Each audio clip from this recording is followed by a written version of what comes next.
This is the lowering link. Came in a cool little Mizu pouch, but this is it. This is what I need to lower it.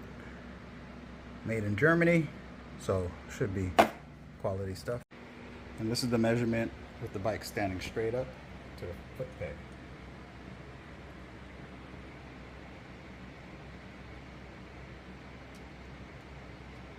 It's about 1 foot from the ground.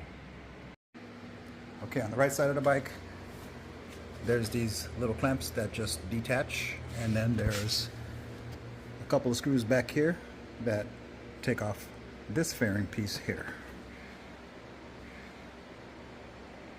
Looks like it'll take off both sides with those 4 screws.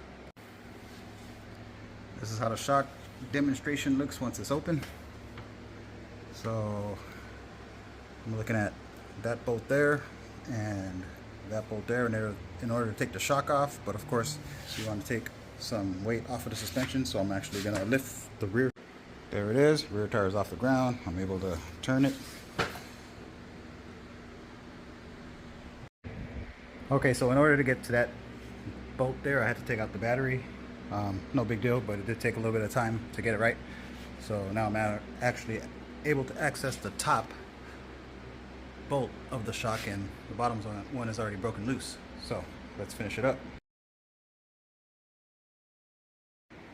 As I line up the bottom right here, you could tell the top of the shock is barely reaching, so I have to kind of lower the bike a little bit in order to make it fit, meaning you have a little bit of a lower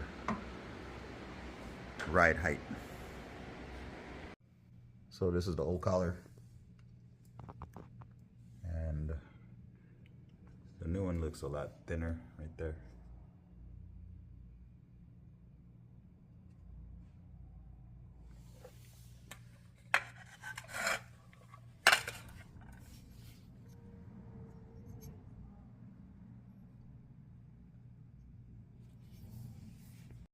All right, I'm done. Now that it's all put together, it's time to do some measuring.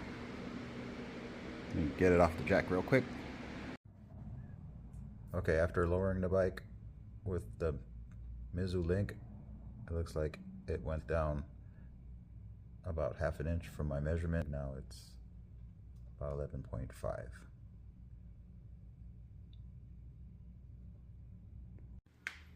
I know it's kind of crowded in here, but this is the right height now. Looks a little bit lower to the top of the wheel, from the top of the wheel to the fender. And the kickstand is kind of having it stand a lot upright than it was. All right, so that's all I got for this video. Thanks for watching.